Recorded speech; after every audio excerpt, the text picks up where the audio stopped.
The Good Old Grateful Deadcast, the official podcast of the Grateful Dead. I'm Rich Mahan with Jesse Jarnow, exploring the music and legacy of the Grateful Dead for the committed and the curious.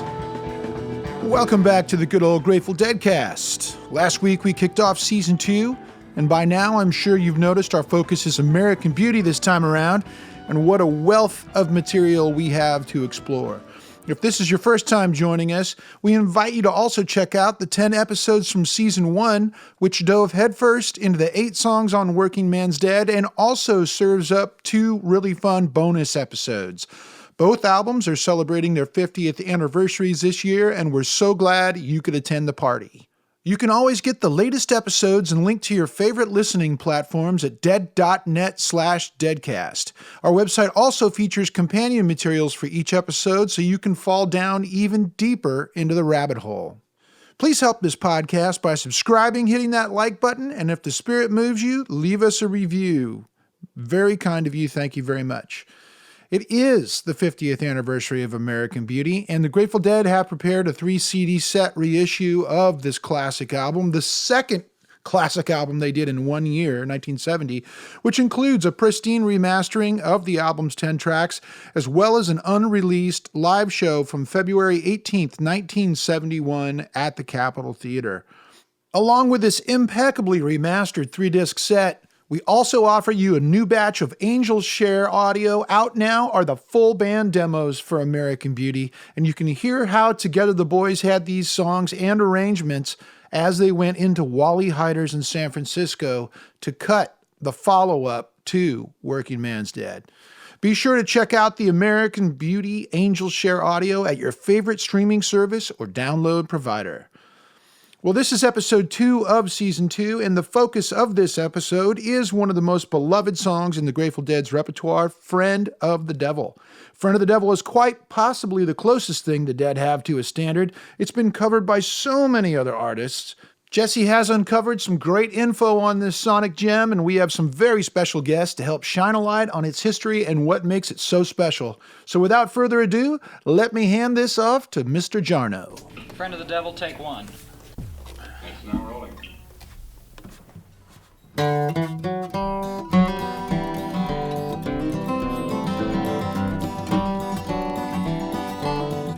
Friend of the Devil is one of the Grateful Dead's most famous and recognizable songs. The first to become a standard outside their own repertoire, played by bluegrass musicians, folkies, and pop singers alike. It's the most covered Grateful Dead song. Jerry Garcia loved it too, playing it with the Dead and without in multiple solo projects, both acoustic and electric. Friend of the Devil was also the first song written for the album that became American Beauty. Working Man's Dead wasn't even totally finished when the Dead started playing Friend of the Devil live in the spring of 1970. And it would be the first song they recorded when they hit the studio that summer to make an unexpected new album. Friend of the Devil helps uncover the secret history of American Beauty. Shakedown Stream co-host Gary Lambert. The first documented one was March 20th of 70 at the Capitol Theater. The one night I missed the Grateful Dead at the Capitol Theater. The only of the nights they played there, the one blot on my attendance record. So I heard my first Friend of the Devil the next night. You know, it caught my ear right away. And how could it not?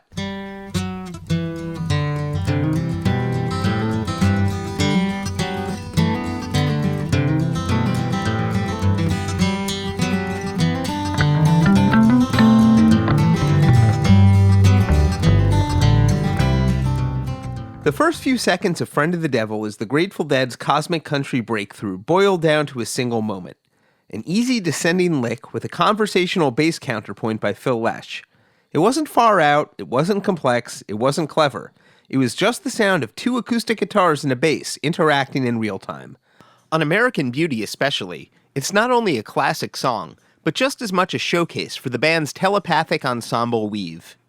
It's perhaps the classic Grateful Dead song. Grateful Dead archivist and legacy manager David Lemieux. I recently heard that it is on YouTube the most played song. And that's, I guess, people, when they go to YouTube, they listen to a version that Rhino has uploaded. You know, you think automatically Touch of Grey or Truckin' or maybe Sugar Mag or something. And it came as a bit of a surprise, but it also didn't. And I think that this is a song that was always loved by Deadheads. It really has been forever. But it's, I think, grown in such stature over the years that it is one of the most widely recognized songs. When you hear it, I mean, I've heard it in malls and stuff, on the PA system in a mall. But Friend of the Devil wasn't originally supposed to be a Grateful Dead song.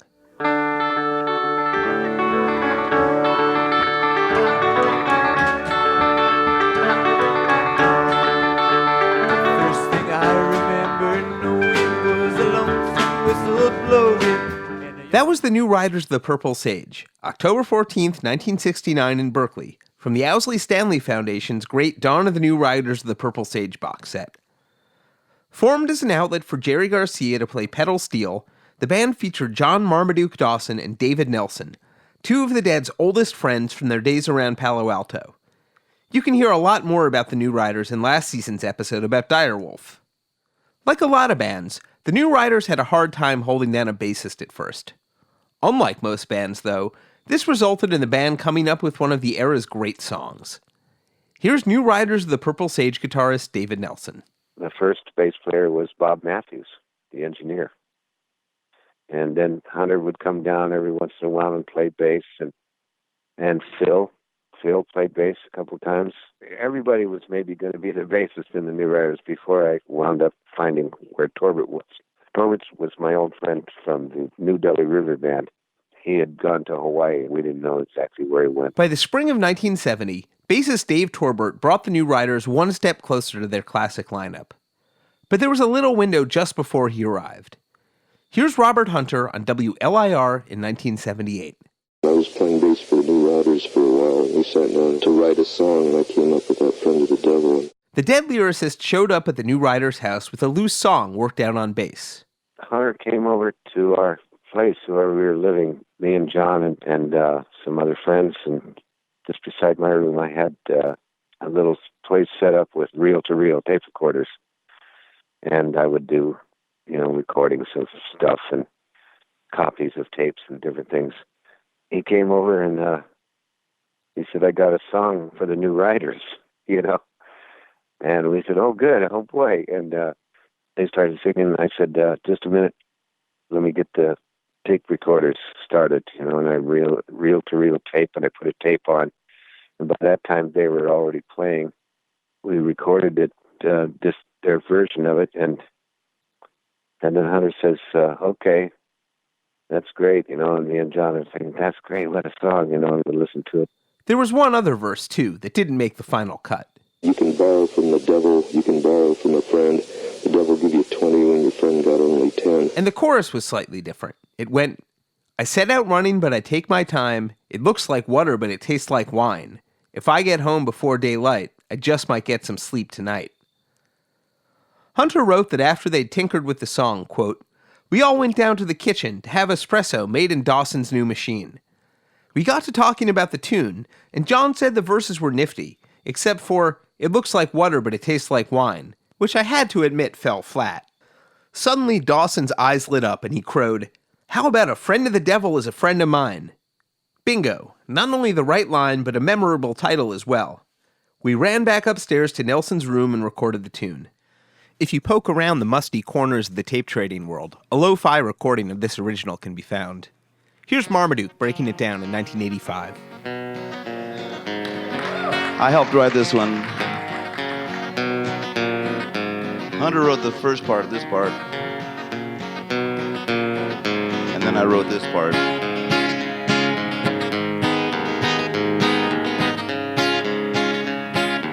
And then Garcia came along and wrote the bridge.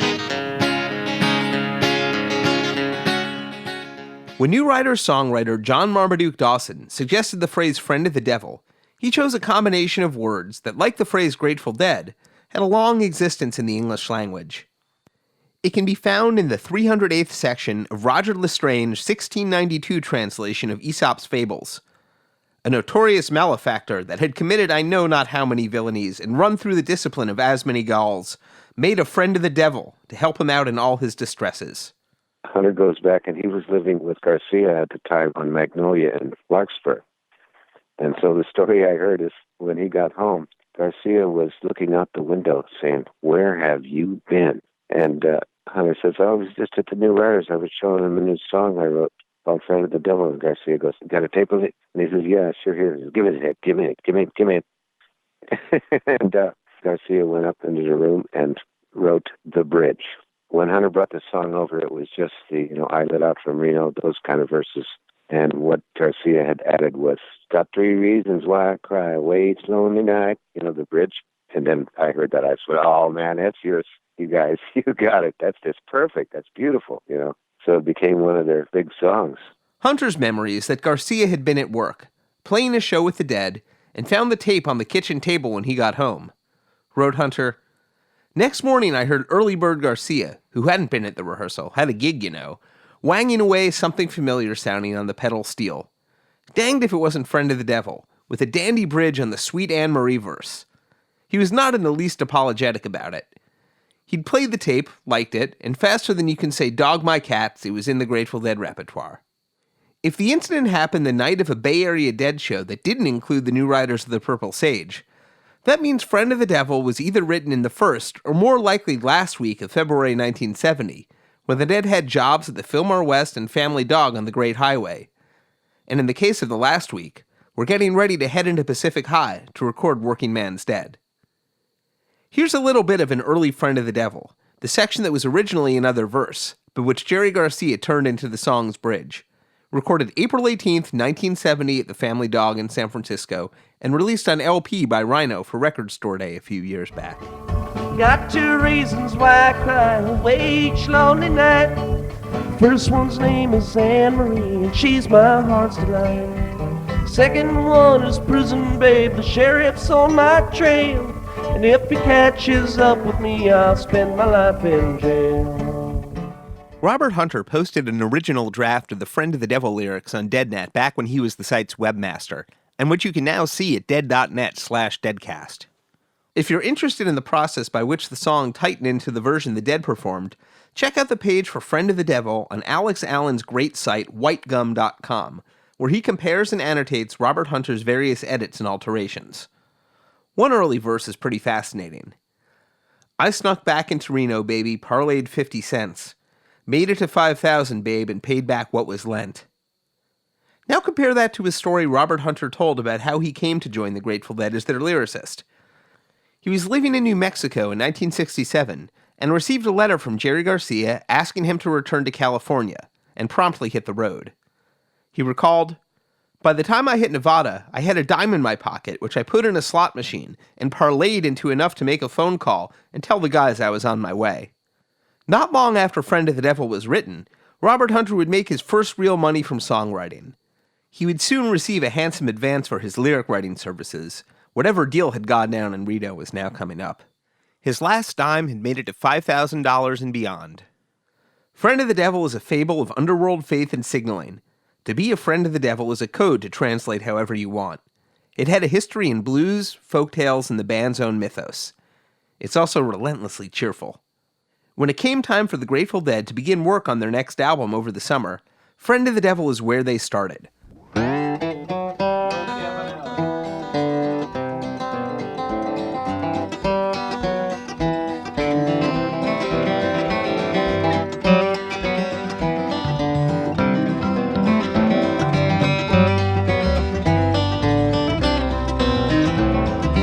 I set out from Reno, I was trailed by 20 hounds. I didn't get to sleep that night till the morning came around. I set out running but I take my time. A friend of the devil is a friend of mine. I get home before daylight, I just might get some sleep tonight.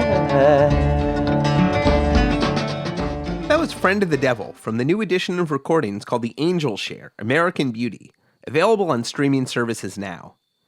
It begins with a pretty amazing, never-before-heard demo recording made in the summer of 1970, found deep in the Grateful Dead's tape vault and lovingly restored. For many years, when Dick Lotfula served as the Grateful Dead's vault keeper, the band's mini tapes lived at their Front Street warehouse in San Rafael. When the band moved out in 1995, so did the tapes, and they now live in a massive storage facility. Rest assured they're being deeply cared for. Imagine the front cover of From the Mars Hotel, mentally replace the hotel with a large storage facility, but leave all the craters and vibrating rock formations and multiple moons in strange colors, and that's pretty accurate. Here to tell us what it's like inside the Grateful Dead's tape vault and how these never-heard American Beauty tapes surfaced are Rhino archivist Mike Johnson and engineer Brian Kehew. Here's Mike. I mean, you wouldn't even know it was there. So it's a very, very large nondescript building, loading docks, and it looks very, very blue collar, like anything could happen there. It's environmentally controlled inside. We have different levels of environmental control. But you just walk in and it just looks like a gigantic airplane hangar. I believe that they're 12 feet tall shelves, very, very industrial, bolted to the concrete floor. And it just goes and goes and goes and goes. Some of our former employees and even our manager, we would all ride bikes. One of our guys, Ted, bought one of those 3-wheel adult tricycles, with a basket on it.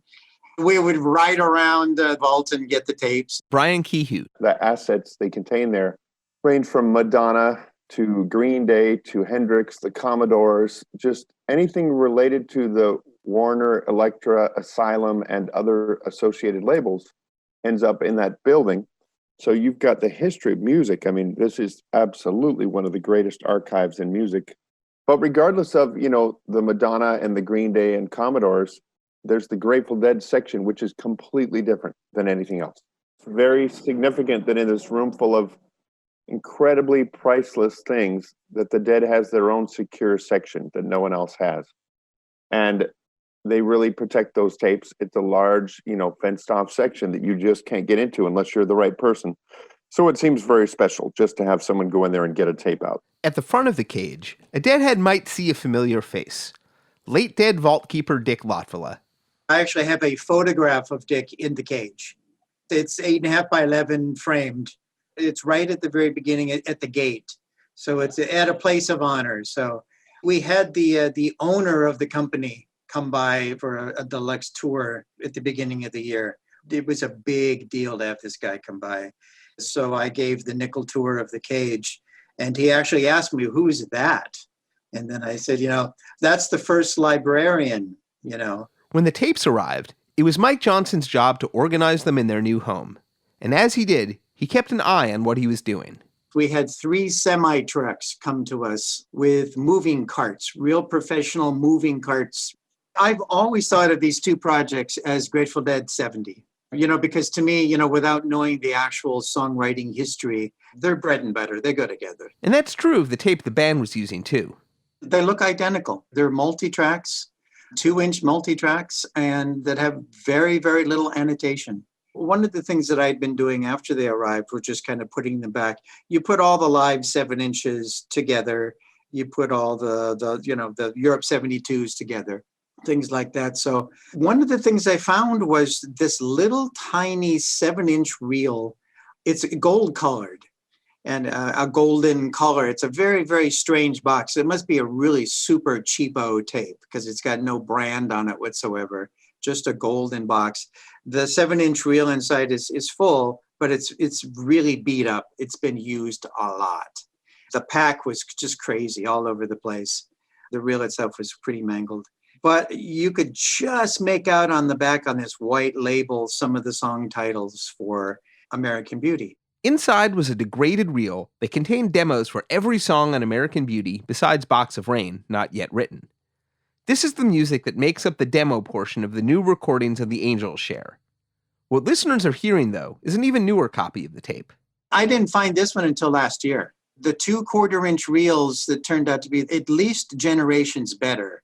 So, I hate to call that the source tape, but it's all we have, short of the 7-inch gold reel. And it's annotated, so it's definitely many generations better. On tape, this is where the story of American Beauty truly begins.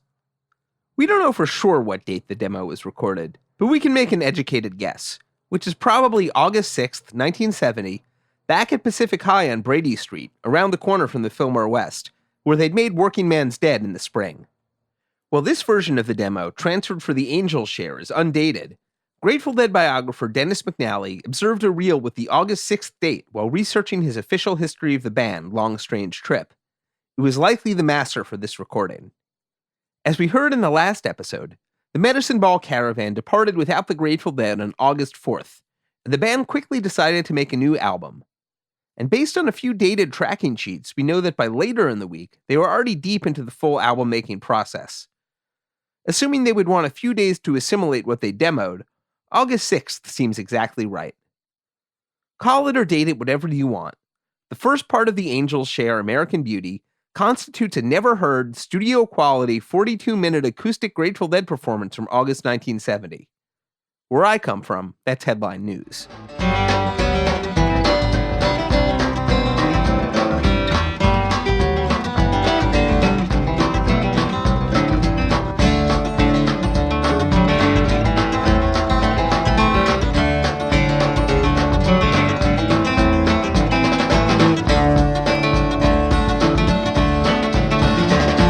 If August 6th is the correct date for the Grateful Dead American Beauty demo, then after the Dead were finished, with perhaps a short break for dinner, Jerry Garcia headed from Pacific High over to Wally Heider's when he was done.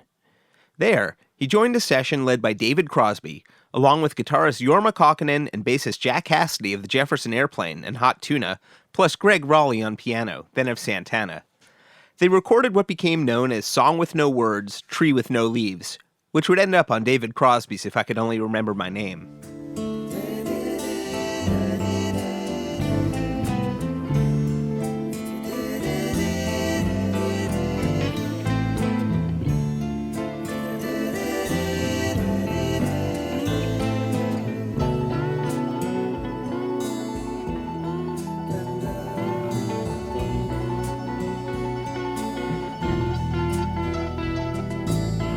But the demo for American Beauty isn't the only missing piece of the story that Mike Johnson found in the cage. He also uncovered a small pile of multi-track reels with tracking sheets for 5 songs. The usual story of American Beauty is that the Grateful Dead bailed on the Medicine Ball Caravan and went into Wally Heider recording with Stephan Barncard and made a spectacular new album. What Mike Johnson found reveals a whole lot more. Here's what he and Brian Kehew heard when they threaded up the tape. Number 2.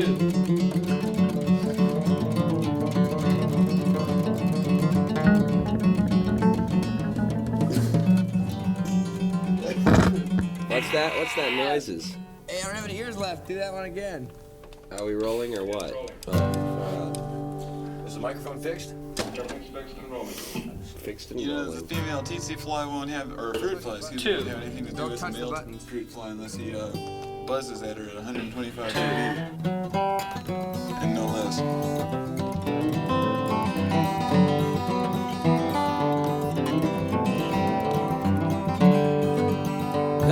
Pardon me, boys. I just lapsed off into utter weirdness. It was one of the first things that we had found and was transferred and that we heard. I mean, it was like, holy cow. If we could continue this for both albums, we're going to fucking rule the world. So yeah, that was a big win for me. What Mike and Brian heard was 42 minutes of lost sessions for Friend of the Devil, recorded August 12th, 1970 at Pacific High Recording in San Francisco. It could have gone for another 40 minutes. I mean, it was amazing to me. When have you ever been that close to Jerry Garcia? I fucked up in that too, but it really felt good. 7. Yeah, it felt good at times. It started to feel really good at the end, so maybe. Watch Where the it was bridges, Russian. Bob. Huh? Watch the bridges in your guitar. Yeah, let's try and start out from silence, too.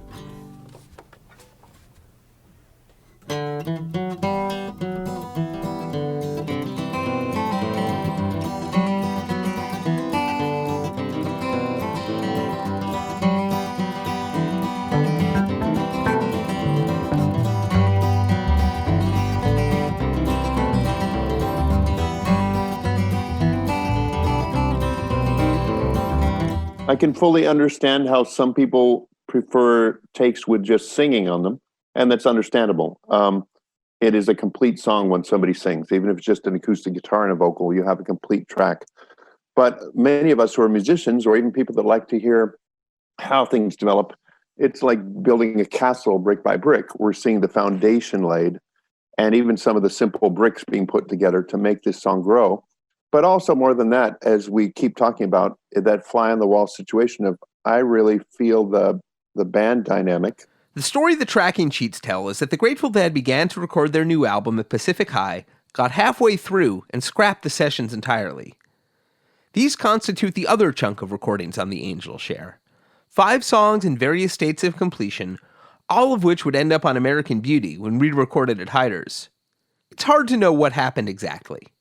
On the surviving tracking sheets, the engineers are listed as Sawyer and Weston, and the producers as Dead, Sawyer, and Weston. Weston was Peter Weston, the founder and owner of Pacific High. Sawyer was Phil Sawyer, 2 L's, a scene-bred San Francisco engineer who often worked with the Jefferson Airplane branch of the Bay Area music family. He'd contributed to Paul Kantner's Blows Against the Empire earlier that summer and would receive a co-writing credit along with Kantner, Garcia, and Mickey Hart for the noise poem XM.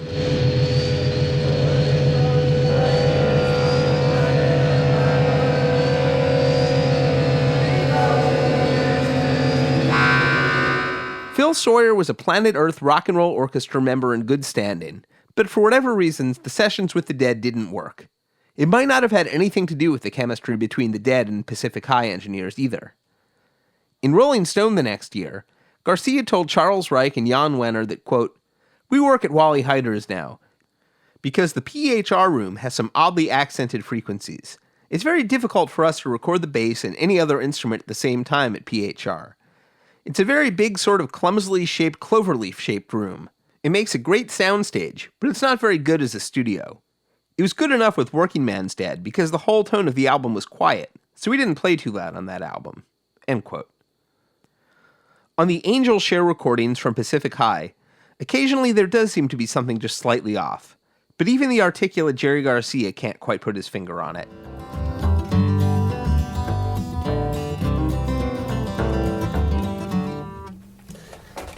What's weird? What's going on? I don't know. I'm tired of waiting. 10, 12.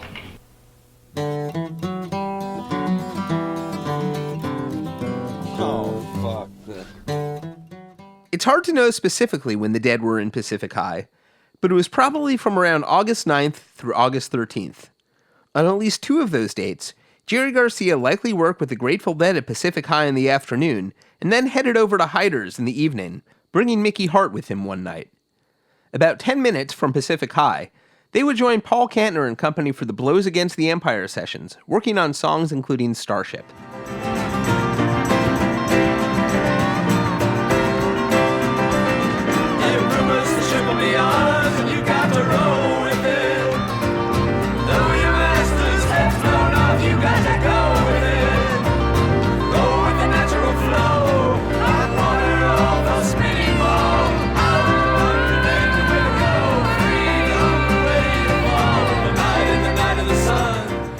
The Dead had a 3-night weekend at the Fillmore West, where they would debut some of their new album in progress. But probably after those shows, sometime in the last week of August, the album in progress shifted over to Wally Heider's. Heider's engineer, Stephan Barncard, would become the co-producer of American Beauty. Phil Sawyer had basically done the record before we did the record. I had no idea, and nobody told me. Poor Phil. I mean, he missed out on a big record, and I think he was instrumental. No pun intended. He was a big deal at Pacific High, I believe, and he did a lot of stuff for the Airplane, and he never did the major records with the guys that he probably came up with, and he was a San Francisco dude from the beginning. The Grateful Dead arrived polished and ready to go. But the thing is, it wasn't necessarily about me. The choice wasn't about me. It was fortunate for the record, I guess, for it to be a single channel of decisions. And I think that's the thing that enabled the record to be so good, was that there wasn't a lot of voices heard from. There was a single point of reference. There was a single technical voice that was there. And they liked working like that. That's what made it easy to record, because they knew what they wanted to do. Right. And they performed it. It was for the most part live. The acoustics were live. The acoustics, drums and bass were live on every track. And it was just the 5 guys. It was just Phil and Bobby and Jerry and Bill. You know, it was like, wow, you know, a really tight rhythm section. I set them up all together in a room, no ISO. I don't think I remember using gobos or anything. And they were playing acoustics, and I use this little lip-stip condenser, AKG C60s, tube condensers that I found very, very nice. And I had gotten into this thing recording acoustic guitars. I would crouch down and plug up one ear and put my ear around the guitar and while they were playing and look for the sweet spot, places where it sounded good, find that node and then put the microphone there. And if I had the fortune of recording in stereo, I would do that in two places, and then I have a backup, And I would do the same with the other, So, of course, it was Jerry Bobby, I had two of them, and that was fine. It also cut down on the number of tracks. And that gave me 5 tracks for drums, which was, before that I'd been working with Glenn Johns, and he used 3, and he thought that was excessive. Kick, snare, 2 overheads, and it's basically a jazz setup. I can't say more about these guys, about how producible they were. I had been reading articles in Rolling Stone about the Thick Air incident with Dave Hassinger walking out after he heard that. And I had a little bit of fear, like, oh, is this going to be a thing where they're going to be telling me everything to do? And, which microphone to use, and, because I really hate that, it's not fun when you have to, basically second guess. And they trusted me. Once from the very get-go. On Cumberland Blues, released earlier in 1970 on Working Man's Dead, the Dead showed off their bluegrass roots, and Friend of the Devil brought them into focus. The finishing touch, during the overdub sessions, was mandolinist David Grisman. He'd met Jerry Garcia in the summer of 1964 when both were wandering the country in search of the deepest bluegrass music they could find. We're honored to welcome to the Good Old Grateful Deadcast, David Grisman. They didn't have festivals in 1964. It was a country music park called Sunset Park in West Grove, Pennsylvania. And every Sunday afternoon in the summer, they had shows, and a lot of them were bluegrass shows. So, that's how I got to hear bluegrass. And Jerry, too, he was on a little pilgrimage across the country that summer. And he showed up there at a Bill Monroe show. Jerry Garcia and Sandy Rothman were on a cross-country bluegrass odyssey to see, play, and collect as much live music as possible. It was an obsession. Sound familiar? They recorded shows on their Wallen sax, and they camped out in the basement of one friend's house copying reels. David Grisman was a tape collector, too. We all traded tapes. That's how one of the ways we interconnected. I made tapes myself, and I would ask them permission, yeah. In fact, Sonny Osborne, I went down to a place called the Coral Bar in West Paterson, New Jersey in 1963, and I was 18 years old, and I brought my Wallensack tape machine and a microphone, and I went up to the dressing room where the Osborne brothers were, and I asked them if I could record their show, and Sonny Osborne said, "You can record the show, but if that ever comes out on a record, I'll find you and I'll kill you."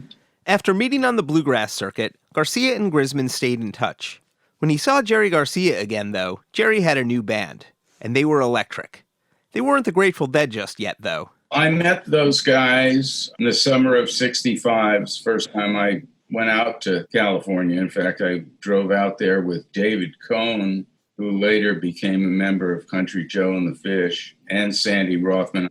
And so I came out to check out a circle of music fanatics, folk music, bluegrass fanatics that live in the Bay Area. Are you familiar with Rick Shub's Map of the World? In fact, I have a copy hanging on my wall. Humbede's revised map of the world was created by Earl Crabb and Rick Shub in 1968, an intricate map of an alternate United States reduced to a small island continent that includes San Francisco, Berkeley, New York, Cambridge, and a few other cities. Surrounding it is a list of names of musicians and other friends, including David Grisman, members of the Dead, and virtually every other name mentioned by David here. The artist was Rick Shub, who would go on to invent Shub guitar capos. If you play guitar, you probably have one. If you're curious, I wrote extensively about Humbede's revised map of the world in my book, Heads, a Biography of Psychedelic America. The map was a visualized version of the social network that spawned the Grateful Dead and the world around them. Anyhow, that's the way it was. That was like our world. It was Berkeley and Philadelphia and New York and Cambridge, I already had become friends with Eric Thompson because he came out the previous year, 64, and crashed at my apartment in Greenwich Village. I was a student at NYU. Eric was living in a house in Palo Alto, sharing it with, I think Rick Shove might have been there, David Nelson, Phil Lesh. They were all living in this house. And Jerry, he was already married and had a kid, but he lived nearby. And so we hung out. When I came back, I was working at the time for Israel G. Young, who was the proprietor of the Folklore Center in Greenwich Village. It's also known as the mayor of Greenwich Village. He had a column in Sing Out magazine called Frets and Frails. And I told him about this band. They were called the Warlocks then. I told him about this band, and he wrote something about it in his column. Yeah, so I can claim that I got those boys their first national press. David Grisman found the Warlocks to be the best rock and roll group he heard in California. He especially liked a tune written by their lead guitarist Jerry Garcia titled Bending Your Mind. Confusion's princes at my door. The crown I wear's the one he wore. He's here to bring me down some more and bend my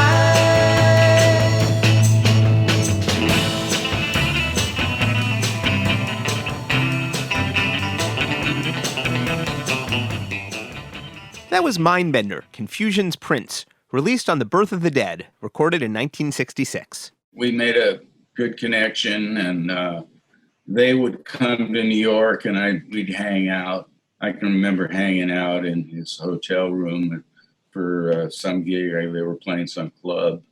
Yeah, we stayed in touch and became friends. In the summer of 1970, David Grisman ran into his old friend Jerry, a story we'll save for a future Deadcast, and he was promptly drafted into service for a pair of American Beauty overdubs on Friend of the Devil and Ripple. It went pretty quick. You know, I was already used to doing session work and overdubs, and it was an overdub. And it was mostly Jerry saying what he liked and or perhaps didn't like, you know. I don't remember all that much about it, you know. But we do.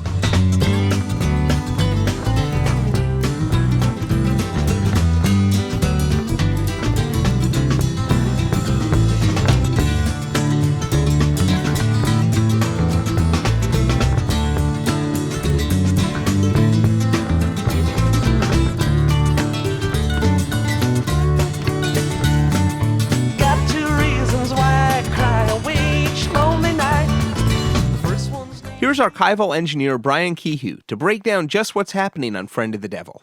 We can now go through Friend of the Devil track by track. It's actually a very simple recording, but there are some tracks that confuse things a bit, and we have to put on our detective hats to figure out what they did. Here's a listen to the first take. We can hear Bob and Jerry on their respective microphones and acoustic guitars. They're about to begin, and Bob wants to stop and take a drink of something before they record. Next one. Wait a minute. I gotta get big for this one. It's a little more.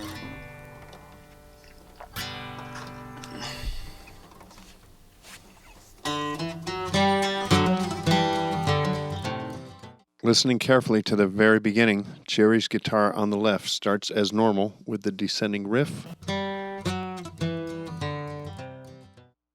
But if we listen closely to the track on the right, which is Bob's guitar, there's actually a leakage from Jerry playing a walking up part before the descending riff that is no longer there, which means that Jerry had actually gone back and erased his original performance. The only remnant of it we have here is the leakage at the beginning of Bob's guitar track.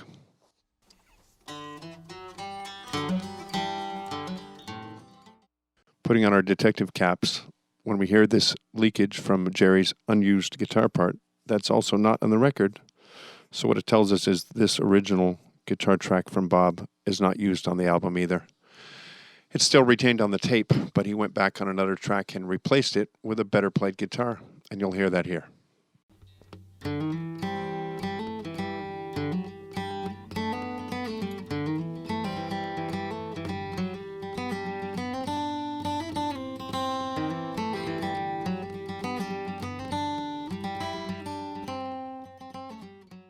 At this point, we don't hear any leakage from the room, so he must be wearing headphones and playing along to the pre-recorded track that they did before. We have a vocal track recorded from Jerry that was done live when the two initial guitars were done. I lit out from Reno, I was trailed by 20 hounds. Didn't get to sleep that night till the morning came around. Set out running, but I take my time. A friend of the devil is a friend of mine. I get home before daylight, just might get some sleep tonight. However, this vocal track was not kept. It was good, and it's almost identical to the one from the record, but they decided to go back and replace it with a final vocal we'll hear later. When they finished this take, the two original guitar tracks kept rolling, and we captured a little comment at the end before they began the overdubs. I liked it. And there is one more acoustic guitar track. It's another take from Bob. Very much towards the end of the song, he added another guitar part, but it's a duplicate of what he'd already been playing, probably trying to improve upon it, but was not used.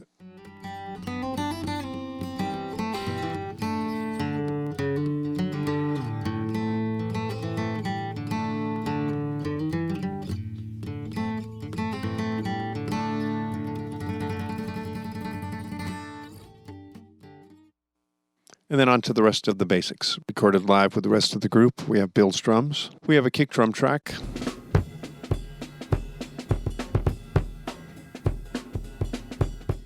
And then we have several other tracks, mics over the drums, some marked overhead, some snare drum tracks, they call it. But they all have a lot of kick drum because he's playing a very soft snare drum and a little bit of cymbal work you hear here as well too.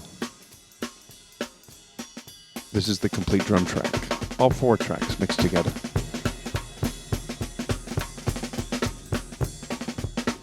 And then we have Phil's bass, as we heard on last week's podcast. There's a microphone in the room. This is a brighter sound, and it really cuts through.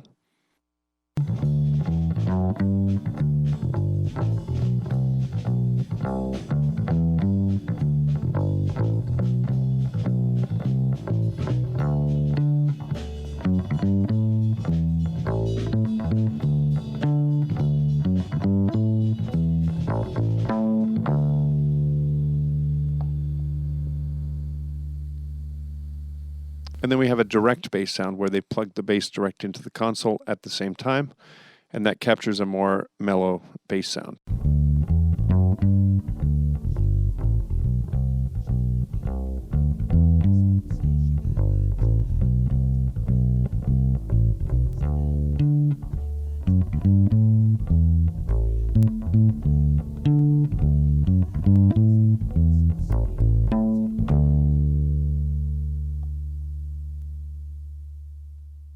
With the basics covered, Jerry added a vocal, replacing the one from before. It's a little bit better sounding, and he's a little bit more articulate in how he sang it. So this is the final vocal from the record. I lit out from Reno, I was trailed by 20 hounds. Didn't get to sleep that night till the morning came around. Set out running, but I take my time. A friend of the devil is a friend of mine. I get home before daylight, just might get some sleep tonight. There's also a low piano part that comes in, low in register and low in the mix. It's basically playing a kind of a simple bass line. It's a very rudimentary part, but it works.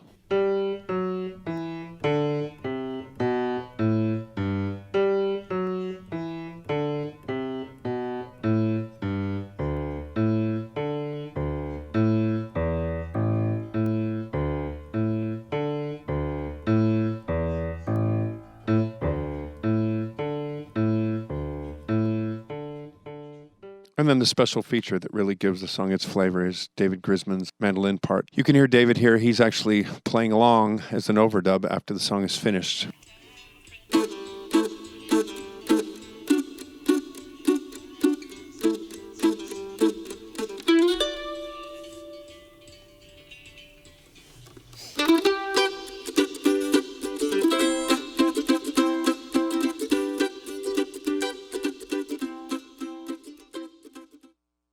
And here's the solo section that adds a lot of flavor, a real interplay with the guitars that are playing.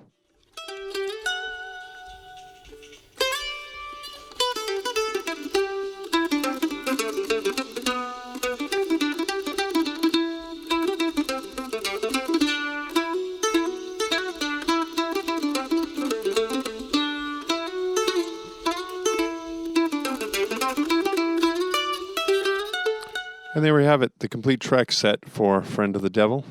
There are 2 acoustic guitars, 2 tracks of bass, 4 tracks for the drums, 1 piano, 1 vocal, and 1 mandolin. On the LP, Phil Lesh gets a credit for playing piano. That could be him playing that part. Rolling Stone's Andy Zwerling called Friend of the Devil a snappy little country number with some extremely fine bass and acoustic guitar interplay. Jerry Garcia's voice now makes him a perfect wobbly cowboy. It was the first Grateful Dead song to leap into the repertoire of other musicians. Jerry spoke about it on the syndicated radio show Rock Stars in 1988. He said, "That's a song that's been absorbed into the bluegrass mainstream. It's gotten to be a kind of bluegrass standard, which is very flattering. It's neat that the song has become a kind of modern folk song.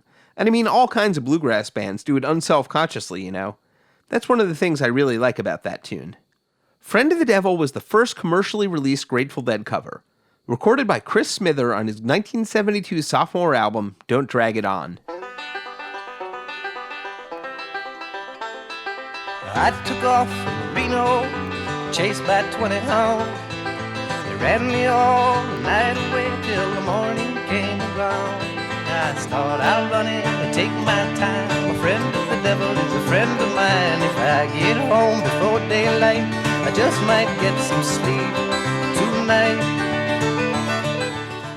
In 1975, with the Grateful Dead on an extended touring hiatus, Jerry Garcia began to play Friend of the Devil with the newly formed Jerry Garcia Band, then featuring legendary pianist Nicky Hopkins and Elvis's TCB drummer Ron Tutt. But it sounded a little bit different. Here it is in November '75, recorded at Keystone, Berkeley, on the release Let It Rock. I lit out from Reno, I was trailed by 20 hounds. Didn't get to sleep that night till the morning came around. Set out running, but I take my time. Friend of the devil is a friend of mine. Don't get home before daylight, just might get some sleep tonight. When the Dead returned in '76, Friend of the Devil got even slower. To the devil, baby lonely, 20 baby. Spent the night in Utah, in a key in the hills. Sit out running, but I take my time. Friend of the devil is a friend of mine. That was recorded at Boston Garden on May 7th, 1977, on the Get Shown the Light box set. In 1981, our intrepid reporter friends Blair Jackson and David Gans asked Garcia what inspired him to slow down Friend of the Devil. Thanks for digging this out and digitizing it, David. What really happened with that was I heard a tape of somebody else doing the tune. Who the hell was it? Chris Smither? No, it was Kenny Loggins. Kenny Loggins, a friend of the devil? Yeah, he used to do it as a solo acoustic tune with the Loggins and That's Messina. right, I heard him do that. What's the matter with me? He did it as a slow right? ballad. He did it as a ballad, you know, instead of as an up-tempo bluegrassy feeling to it. And I heard a tape of that, and it sort of stuck in my head. I thought, wow, that's a nice way for that song to go. You know, that's an interesting. I mean, I thought, yeah, that song really is a nice ballad. You know, it was all of a sudden. It was somebody else's version of the song which exposed a sense, a character thing to it that I had never seen before. I had never noticed before. I ran down from Reno, I was trailed by 12. Didn't get to bed last night till the morning came around. Said I'll run, but take my time. A friend of the devil is a friend of mine. If I die before daylight, I just might get some sleep tonight. That was Kenny Loggins. Yes, Kenny Loggins, doing Friend of the Devil on June 30th, 1972 in Kansas City. Why and how would Jerry Garcia be listening to a Kenny Loggins live tape from Kansas City 72? That's an easier question to answer. Loggins and Messina were sharing a bill with the New Riders of the Purple Sage, recorded by none other than Betty Cantor, one of the Dead's in-house sound engineers. And that's how the arrangement stayed, more or less, for the rest of the Dead's career. Grateful Dead archivist David Lemieux. it became such a dramatically different song the first time I heard it on Dead Set. And, I knew Friend of the Devil. I knew it from this album. I knew it like the back of my hand as I know the whole album. But then to hear the new arrangement from 1980, and that was before I started trading tapes. I got such a big batch of Dead albums, probably like 6, in that first month or 2 of hardcore listening. And it wasn't until months later that I got some live tapes from the later 70s, the early 80s, where I realized this was the new arrangement. As I later learned, Kenny Loggins and that arrangement that Jerry liked. To me, it became 2 very distinct songs, but then now that I think about it, it isn't at all. It's one very much the same song, just changed a little bit. Friend of the Devil was a song that I saw played live by the Dead many times, and I kind of said, oh, cool, Friend of the Devil is played quite often. And then when I listen back now 20, 30, 35 years later to these shows, I am amazed at how great it was, and how, again, I don't want to say I took it for granted, but I sort of did. I was just like, oh, it's another Friend of the Devil. Cool. I wasn't bored by it by any means, but I took it for granted. And now I've learned to really appreciate it. Though the band never returned the song to its zippier origins, the tempo did vary a bit in the later 80s, regaining some of its bounce. Here's a bit of a version recorded on July 2nd, 1989 in Foxborough, Massachusetts, released as a bonus track on the All the Years Combined DVD collection. Set out running, but I take my time. Friend of the devil is a friend of mine. I get home before daylight, just might get some sleep tonight.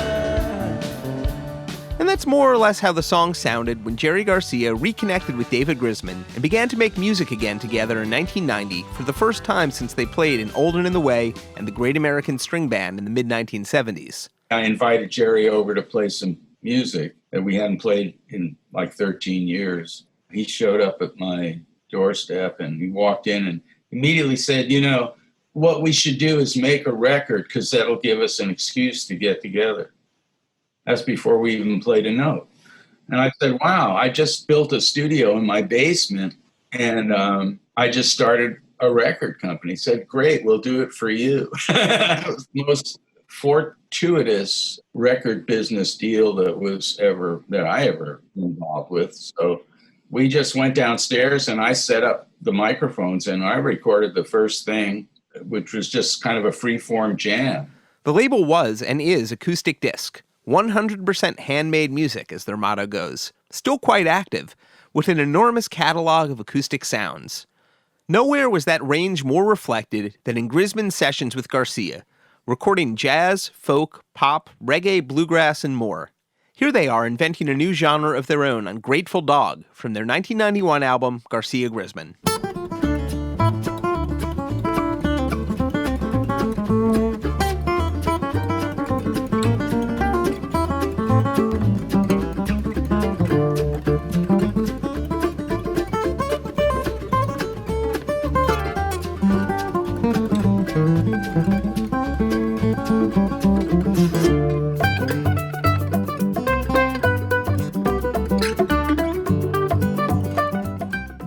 We both drank from a lot of traditional wells, in our formative years, old time music, jazz, all kinds of stuff. And invariably, we have very similar tastes in terms of repertoire and just approaches.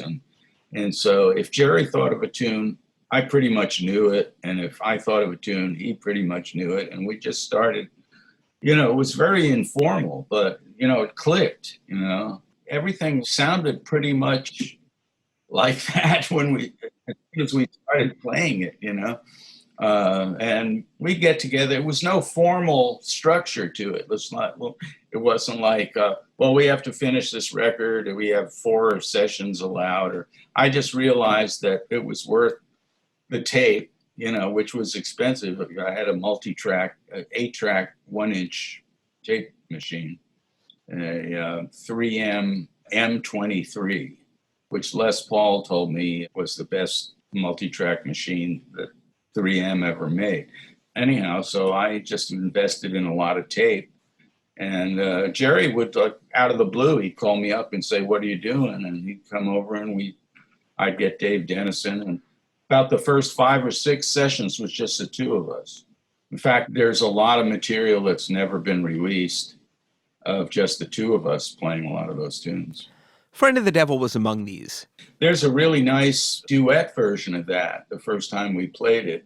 Yeah, I mean, that's a great tune. It was, he just come up with, let's play this, and we play it, He probably had been playing it slower with the Dead, too. The duo version hasn't been released yet, but Acoustic Disc has put out several great takes of the song.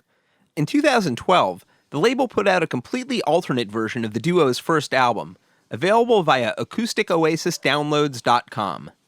Here's a bit of the wonderful version of Friend of the Devil from the first Garcia Grisman album.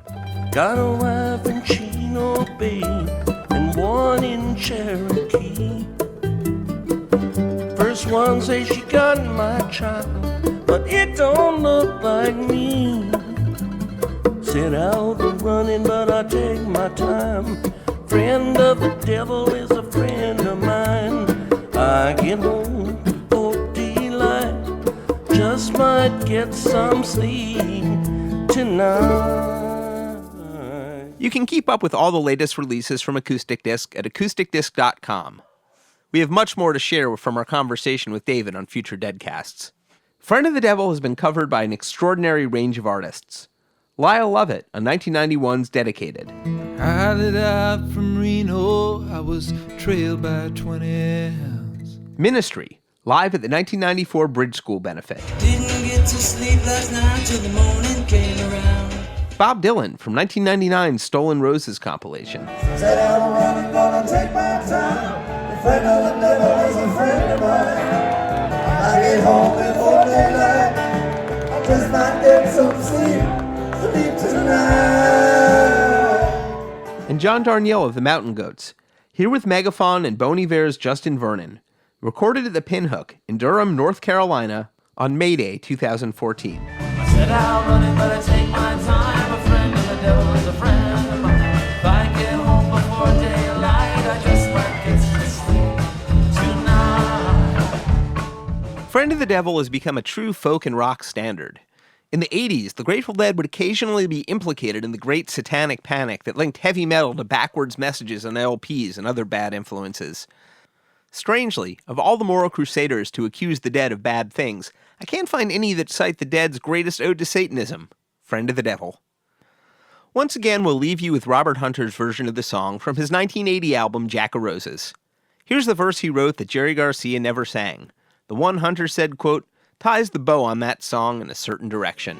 You can borrow from the devil, you can borrow from a friend. The devil will give you 20 when your friend got only 10. Said I'll run about to take my time. A friend of the devil is a friend of mine. If I get home before daylight, I might get some sleep tonight. I love the way Friend of the Devil's arrangement changed for the Dead through the years. I think that a great song lends itself to a wide variety of interpretations. It can be played at a faster or slower tempo, both electrically or acoustically. The vocal phrasing can be modified, and it works in every iteration. This is one of the Dead songs that everyone can sing along with, and it always leaves you with a smile on your face. Thanks very much for tuning in. Visit us over at dead.net/deadcast. Furthering the friend theme of this episode, why don't you share this podcast with one of yours today? See you next time. Executive producers for the good old Grateful Deadcast, Mark Pincus and Doran Tyson. Produced for Rhino Entertainment by Rich Mahan Productions and Jesse Jarno. Special thanks to David Lemieux. All rights reserved.